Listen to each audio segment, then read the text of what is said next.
حضرت بابا فرید مسعود گنج شکر رحمۃ اللہ علیہ نے تحصیل علم دین اور نیکی کی دعوت عام کرنے کے لیے مختلف اولیاء کرام کے ساتھ سفر کیا، جن اولیاء کرام اور صوفیاء اعظام رحمۃ اللہ علیہم کی صحبتوں سے فیضیاب ہوئے اور راہ خدا کے مسافر بنے، ان میں سر فہرست حضرت سید عثمان مروندی لال شہباز قلندر، حضرت بہاؤالدین زکریا ملتانی، حضرت سید مخدوم جہانیہ جہاں گشت بخاری رحمۃ اللہ علیہم شامل ہیں۔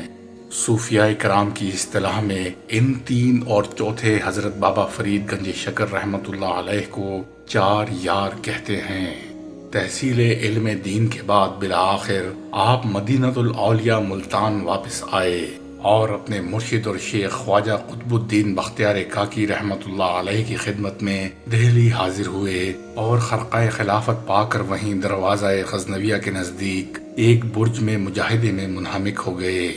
دہلی میں انہوں نے اپنے دادا پیر حضرت خواجہ غریب نواز معین الدین چشتی رحمۃ اللہ علیہ کی خدمت میں حاضر ہو کر روحانی فیوض حاصل کیے اور کچھ عرصے بعد اپنے شیخ خواجہ قطب الدین بختیار کاکی کے حکم سے چند سال ہانسی میں مقیم رہے۔ حضرت بابا فرید الدین گنج شکر رحمۃ اللہ علیہ فیضان اولیاء علماء سے مستفید ہوتے ہوئے دیار مرشد دہلی پہنچے اور پیر و مرشد کی ہدایات پر مجاہدوں اور ریاضتوں میں مصروف ہو گئے۔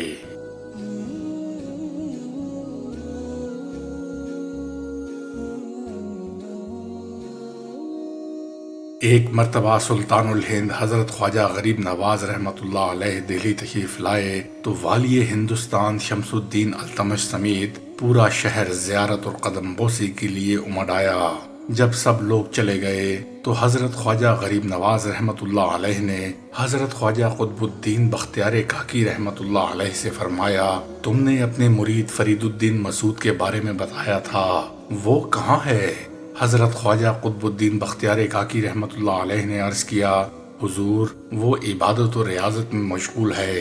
ارشاد فرمایا، اگر وہ یہاں نہیں آیا تو ہم اس کے پاس چلتے ہیں۔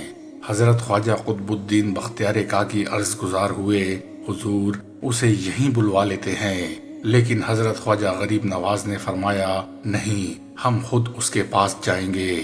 حضرت بابا فرید گنج شکر جس کمرے میں محو ذکر و عبادت تھے، اچانک وہاں محصور کن خوشبو پھیل گئی۔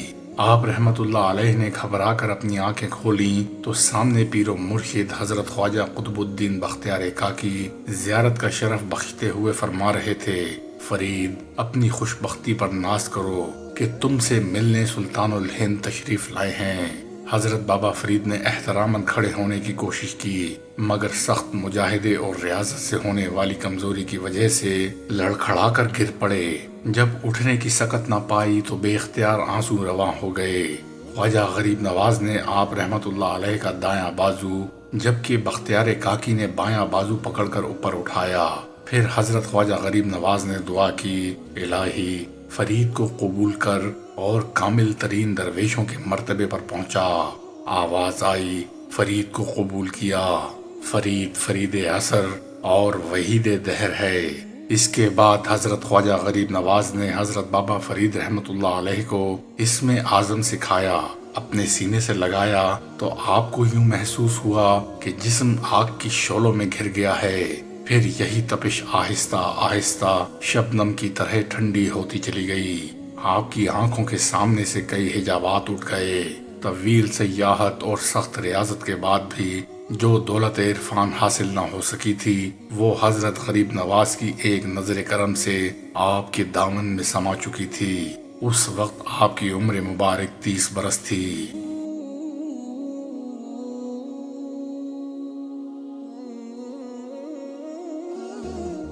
ایک مرتبہ حضرت خواجہ بختیار کاکی اپنے مریدوں کو لے کر اپنے مرشد سلطان الہند معین الدین چشتی کی بارگاہ میں حاضر ہوئے۔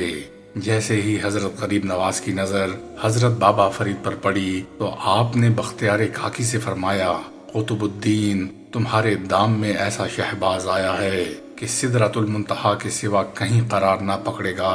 فرید ایک ایسی شمع ہے کہ جس سے درویشوں کا خانوادہ روشن ہوگا۔ آپ رحمت اللہ علیہ کو گنج شکر کہنے کی کئی وجوہات مشہور ہیں، جن میں سے 2 پیش خدمت ہیں۔ حضرت شیخ فرید الحق والدین گنج شکر کو ایک مرتبہ 80 فاقے ہو چکے تھے۔ نفس بھوکا تھا، الجوع الجوع، ہائے بھوک پکار رہا تھا۔ اس کو بہلانے کے لیے کچھ کنکر اٹھا کر منہ میں ڈالے۔ وہ کنکر منہ میں ڈالتے ہی شکر ہو گئے۔ جو کنکر منہ میں ڈالتے شکر ہو جاتا، اسی وجہ سے آپ گنج شکر مشہور ہو گئے۔ ایک مرتبہ کچھ سوداگر اونٹوں پر شکر لاد کر لے جا رہے تھے۔ آپ رحمت اللہ علیہ نے دریافت فرمایا، اونٹوں پر کیا چیز ہے؟ ایک سوداگر کہنے لگا، اونٹوں پر نمک لدا ہوا ہے۔ آپ رحمت اللہ علیہ نے فرمایا، تم کہتے ہو نمک تو نمک ہی ہوگا۔ جب سوداگروں کا قافلہ منزل مقصود پر پہنچا اور سامان کھولا گیا تو اس میں شکر کی بجائے نمک نکلا۔ یہ دیکھ کر سوداگر سمجھ گئے کہ یہ ہمارے جھوٹ بولنے کی شامت ہے، لہٰذا الٹے قدموں آپ رحمت اللہ علیہ کی خدمت میں حاضر ہوئے اور عرض کی، ہم سے غلطی ہو گئی ہے، ہمیں معاف فرما دیجئے۔ اصل میں اونٹوں پر نمک نہیں بلکہ شکر تھی۔ یہ سن کر بابا فرید نے فرمایا، تم کہتے ہو تو شکر ہی ہوگی۔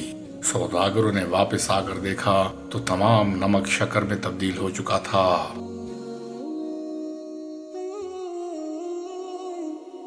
حضرت سید محمد نظام الدین اولیاء رحمت اللہ علیہ فرماتے ہیں کہ میں نے شیخ الاسلام بابا فرید گنج شکر رحمت اللہ علیہ سے سنا ہے، وہ فرماتے ہیں کہ میں نے اپنی پوری زندگی میں ایک جرت اپنے پیر و مرشد حضرت شیخ قطب الدین بختیار کاکی رحمت اللہ علیہ کے سامنے کی تھی۔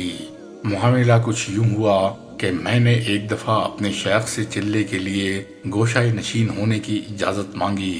بختیار کاکی رحمت اللہ علیہ نے فرمایا، ابھی اس کی ضرورت نہیں، اس سے شہرت ہوتی ہے، ہمارے خاندان چشتیہ میں طلب شہرت نہیں۔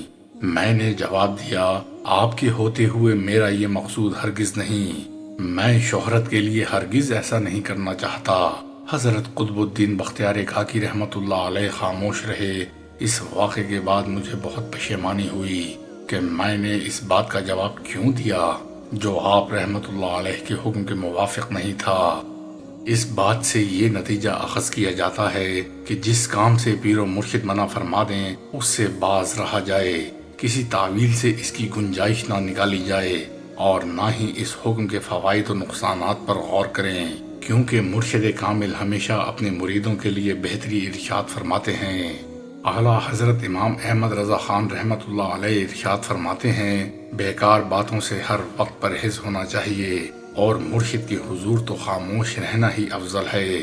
ہاں، ضروری مسائل پوچھنے میں کوئی حرج نہیں۔ اولیاء کرام تو فرماتے ہیں کہ مرشد کامل کے حضور بیٹھ کر ذکر بھی نہ کیا جائے کہ ذکر میں دوسری طرف مشغول ہوگا، اور یہ حقیقت ممانعت ذکر نہیں بلکہ تکمیل ذکر ہے کہ وہ جو اپنے طور پر کرے گا بلا توسل ہوگا، اور مرشد کامل کی توجہ سے جو ذکر ہوگا وہ متوسل ہوگا، یہ اس سے بدرجہ افضل ہے۔ پھر فرمایا، اصل کار حسن عقیدت ہے، وہ نہیں تو کچھ فائدہ نہیں، اور اگر صرف حسن عقیدت ہے تو خیر، اتصال تو ہے۔ پھر فرمایا، پر نالے کی مثل فیض پہنچے گا، بس حسن عقیدت ہونا چاہیے۔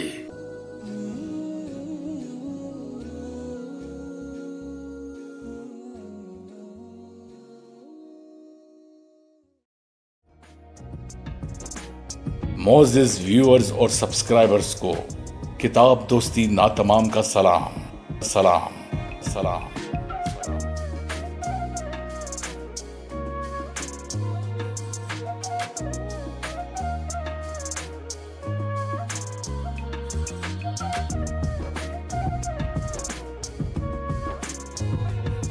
آپ سے گزارش ہے، برائے مہربانی میرے دوسرے چینل ورلڈز انفارمیشن انسائکلوپیڈیا کو سبسکرائب کیجیے، جس کا لنک ڈسکرپشن میں موجود ہے۔